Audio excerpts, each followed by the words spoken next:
ಸಂಜೆ ಸುರಿದ ಭಾರೀ ಮಳೆಗೆ ಕಾಂಪೌಂಡ್ ಗೋಡೆ ಕುಸಿದಿದೆ. ಬೊಮ್ಮನಹಳ್ಳಿ ಸಮೀಪದ ಮುನೇಶ್ವರ ಸರ್ಕಲ್ ಬಳಿ ಈ ಒಂದು ಘಟನೆ ನಡೆದಿರುವಂತದ್ದು. ಲಾ ಲೆವೆಡರ್ ಅಪಾರ್ಟ್ಮೆಂಟ್ ಗೇಟ್ ನಲ್ಲಿ ಈ ಒಂದು ಘಟನೆ ನಡೆದಿದೆ. ಗೋಡೆ ಕುಸಿದು ಅಪಾರ್ಟ್ಮೆಂಟ್ ಬೇಸ್ಮೆಂಟ್ಗೆ ನೀರು ನುಗ್ಗಿದೆ.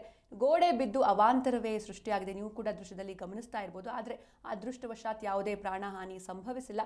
ಸಂಜೆ ಅಂದ್ರೆ ನಿನ್ನೆ ಸಂಜೆ ಬೆಂಗಳೂರಿನಲ್ಲಿ ಸಾಕಷ್ಟು ಮಳೆಯಾಗಿದೆ. ಸಂಜೆ ಸುರಿದ ಭಾರೀ ಮಳೆಗೆ ಕಾಂಪೌಂಡ್ ಗೋಡೆಯೇ ಕುಸಿದು ಹೋಗಿದೆ. ನೀವು ಕೂಡ ನೋಡ್ತಾ ಇದ್ದೀರಾ. ಬೊಮ್ಮನಹಳ್ಳಿ ಸಮೀಪದ ಮುನೇಶ್ವರ ಸರ್ಕಲ್ ಬಳಿ ಈ ಒಂದು ಘಟನೆ ನಡೆದಿರುವಂಥದ್ದು. ಲಾ ಲೆವೆಡರ್ ಅಪಾರ್ಟ್ಮೆಂಟ್ ಗೇಟ್ನಲ್ಲಿ ಘಟನೆ ನಡೆದಿದೆ. ಗೋಡೆ ಕುಸಿದು ಅಪಾರ್ಟ್ಮೆಂಟ್ ಬೇಸ್ಮೆಂಟ್ಗೆ ಮಳೆ ನೀರು ನುಗ್ಗಿದೆ. ಗೋಡೆ ಬಿದ್ದು ಸಾಕಷ್ಟು ಅವಾಂತರವೇ ಸೃಷ್ಟಿಯಾಗಿದೆ. ಆದರೆ ಯಾವುದೇ ಪ್ರಾಣಹಾನಿ ಸಂಭವಿಸಿಲ್ಲ. ಬೊಮ್ಮನಹಳ್ಳಿ ಸಮೀಪದ ಮುನೇಶ್ವರ ಸರ್ಕಲ್ ಬಳಿ ಈ ಒಂದು ಘಟನೆ ನಡೆದಿದೆ.